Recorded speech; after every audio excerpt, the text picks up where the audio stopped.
Kalbaryo ang sinapit ng mga motoristang stranded ng mahigit 6 na oras dahil po sa magdamag na walang galawan sa bahagi naman ng North Luzon Expressway. Sabi po ng pamunuan ng NLEX, hindi kinaya ng mga pumping station ang mabilis na pagtaas ng baha. Nakatutok si Ivan Mayrina. Tanghali pa lang kahapon na magsimulang bumaha sa bahagi ng NLEX Balintawak southbound kasunod ng malakas na buhos ng ulan. Sa kabila niyan, patuloy na nadaraanan ng expressway. Kinakaya pa kasi ng mga pumping station ng NLEX ang baha. Pero ilang oras pa nang walang humpay na ulan at pagtaas ang baha, humaba na ng humaba ang pila ng mga sasakyan.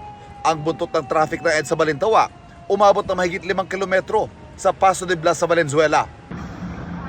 Dako alas 6 ang gabi, nagsimula ang bangungot ng mga motoristang naipit sa NLEX sa mga oras na yun.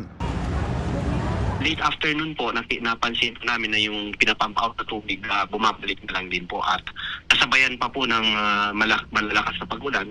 Kaya po ganun po siguro kabilis na nag-build up po yung tubig. In just 1 hour, sir, tumaas po ng halos kapantay na po ng median barrier po natin. Isa sina Baby Nick Down na nasa bahagi ng NLEX Paso de Blas sa mga oras na yun. 6 sila sa sasakyan, kabilang ang apong magdadalawang taong gulang at ang apong OFW na sinundo nila sa airport. Pauwi na sila noon ng Dinalupihan, Bataan. Nung na-traffic kami, medyo maliit pa yung tubig. Siguro hanggang dun sa may alapang, sa may gulong. So nung umuusad-usad ng konti, lumalaki. Nung napunta kami sa bandang gitna, eto na, lumaking bigla yung tubig, nanggagaling na rin dito yung tubig, pag ganun. Ala na kaming choice dahil lumaki na yung tubig, pumasok na lahat dito. Siyempre, yung nasa isip ko, sinarili ko na lang, parang katapusan mo. Lumuhod na lang sila habang patuloy na gumagapang ang baha sa loob ng kanilang sasakyan na tuluyang tumirik.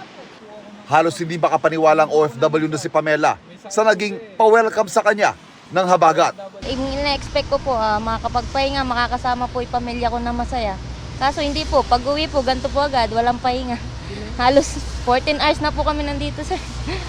Doon kami galing 6:40 kagabi tuluyang isinara ang mga exit ng NLEX mula Ciudad de Victoria hanggang sa Balintawak at idineklarang not passable sa lahat ng uri ng sasakyan sa magkabilang direksyon sa bahagi ng Paso de Blas.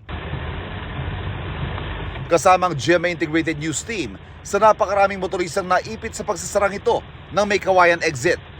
Pasado hating gabi na magsimulang humupa ang baha at unti-unting nakausad ang mga na-stranded na sasakyan. Pero hanggang kaninang alas 6 ang umaga, kilometro pa rin ang haba ng pila ng mga sasakyan. Ang may problema po ngayon ay yung southbound lane, yung nakikita nyo yan. Mabigat po ang dali ng trapiko base sa latest na abiso ng North Luzon Expressway ay mula Marilao o mula Bukawi pa nga hanggang dito sa Valenzuela. Ang haba ng traffic na yan, yung southbound lane. Ayon sa pamunuan ng NLEX, tila replay ang nangyaring pagbahang ito ng NLEX sa bahagi ng Balintawak at Valenzuela. Hulyo din ang nakaraang taon nang makaranas ng ganitong pagbaha. Sa loob ng maraming taon, ang mga pumping station sa mga bahaging ito ang naging solusyon. Pero ngayon, tila kailangan na muling pag-aralan ng diskarte, lalo pat palala na ng palala ang mga pagbaha. Magkikipag-ugnayan daw sila sa DPWH sa mga susunod na araw. Apparently, kahit may pumping station tayo, kung mag-swell na po yung mga water around the area, hindi na rin po namin mailalabas yung tubig. Para sa GMA Integrated News, Ivan Mayrina, nakatutok, 24 oras.